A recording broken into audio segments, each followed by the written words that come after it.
Assalamualaikum warahmatullahi wabarakatuh. Pada pertemuan kali ini kita akan membahas masalah mobilitas sosial.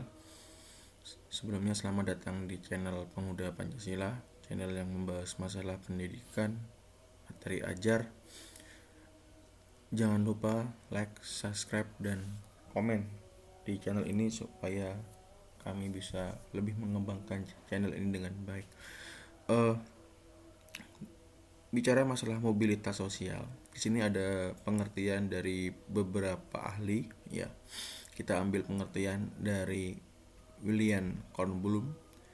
Dikatakan bahwa mobilitas sosial perpindahan individu-individu, keluarga-keluarga, dan kelompok sosial dari suatu lapisan ke lapisan sosial lainnya.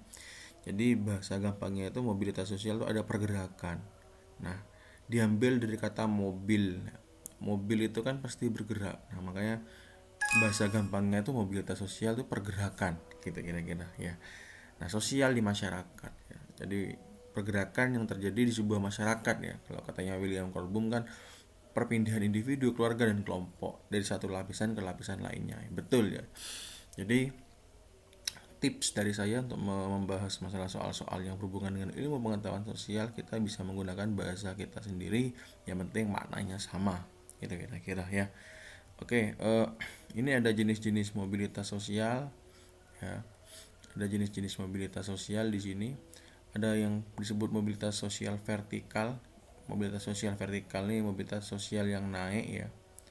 Di sini di mobilitas sosial vertikal dibagi climbing dan sinking.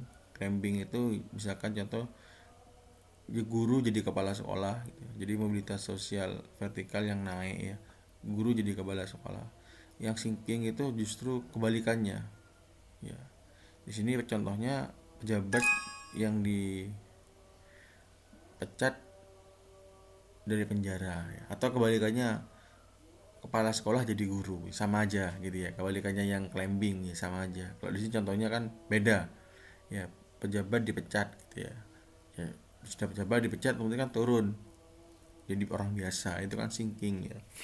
Jadi mobilitas sosial vertikal itu ada mobilitas sosial vertikal naik, ada mobilitas sosial vertikal naik itu bahasanya social climbing, ada mobilitas sosial vertikal turun atau mobilitas social sinking.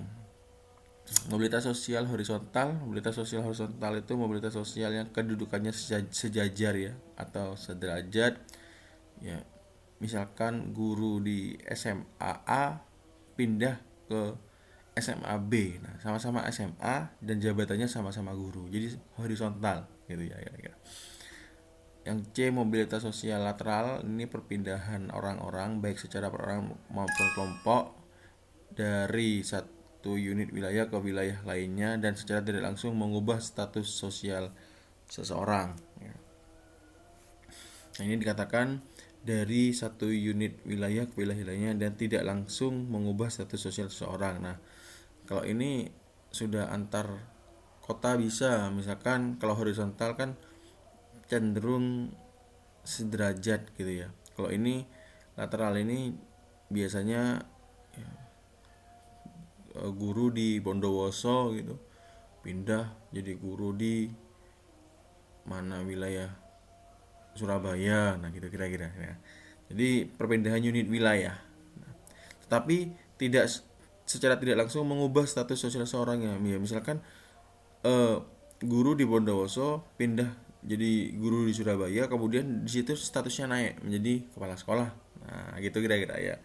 Karena di sini kan secara langsung mengubah status sosialnya, gitu kira-kira. Mobilitas sosial struktural itu adalah perpindahan yang disebabkan oleh inovasi, teknologi, urbanisasi, pertumbuhan kelompok, peperangan, atau kejadian-kejadian lain yang mengubah perubahan struktur atau jenis kelompok dalam masyarakat. Nah, di sini disebabkan oleh inovasi teknologi. Misalkan seorang guru berkarya, membuat karya yang bagus, kemudian karyanya itu diapresiasi oleh kepala dinas pendidikan, kemudian langsung diangkat jadi kepala sekolah. Nah, kira-kira gitu bahasanya ya. Jadi itu mobilitas sosial struktural. Di sini ada berdasarkan ruang lingkup, ada mobilitas sosial intragenerasi. Mobilitas sosial intragenerasi itu mobilitas sosial yang dialami seseorang dalam masa hidupnya atau Dengan kata lain, mobilitas yang mengubah status sosial seorang sepanjang usianya mulai dari lahir sampai meninggal dunia. Misalkan contoh,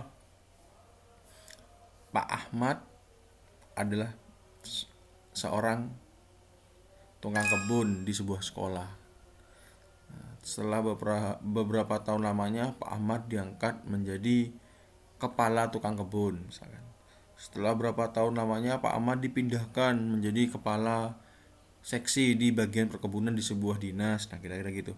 Nanti lama-kelamaan Pak Ahmad diangkat menjadi kepala dinas sampai Pak Ahmad pensiun. Nah, sampai meninggal dunia. Jadi menceritakan kisah hidupnya satu orang, menceritakan karir-karirnya satu orang gitu ya. Makanya itu namanya intragenerasi. Kalau mobilitas sosial antar generasi, mobilitas sosial yang bicara generasi yang lebih. Pak Ahmad adalah seorang tukang kebun tadi. Nanti Pak Ahmad juga punya anak, anaknya Pak Ahmad seorang tentara gitu ya. Anak keduanya seorang dokter dan lain-lain. Jadi kalau kalau intragenerasi hanya bicara satu generasi saja. Kalau antar generasi bicara generasi yang lebih. Nah, itu perbedaannya. Oke, ini ada faktor-faktor mobilitas sosial. Sini ada faktor pendorong mulai dari status ekonomi, keadaan ekonomi, situasi politik sampai pertumbuhan penduduk. Ada faktor penghambat, perbedaan ras dan kepercayaan, diskriminasi, ya, pengaruh sosialisasi yang kuat, kemiskinan dan perbedaan jenis kelamin. Ini mungkin bahasanya insya Allah mudah dipahami ya, kira-kira. Ya, oke. Terus di sini ada cara cara dan saluran mobilitas sosial vertikal. Cara mobilitas sosial vertikal ada perubahan standar hidup, ya jelas karena perubahan tempat tinggal, perubahan tingkah laku jelas karena mobilitas sosial vertikal itu kan naik biasanya ya. Ya, naik lah. Ada efeknya. Perkawinan, ya jelas perkawinan juga bisa mengubah status sosial vertikal, gitu ya. Ada PNS, angkatan bersenjata, nah gitu. Ini yang poin nomor D ini, setelah kita mengalami mobilitas sosial vertikal, ini yang hal-hal yang biasanya dilakukan, gitu kira-kira. Ya. Oke, ini dampak mobilitas sosial yang pertama, mendorong seseorang untuk maju, itu mempercepat perubahan sosial, menimbulkan kecemasan dan ketenangan, ya, keretakan hubungan dalam kelompok primer. Yang E, menimbulkan pertentangan konflik seperti ini, ada konflik pribadi, antar kelas, kelompok, dan antar generasi. Oke, demikian penjelasan saya tentang mobilitas sosial. Semoga bermanfaat. Sekian, wassalamualaikum warahmatullahi wabarakatuh.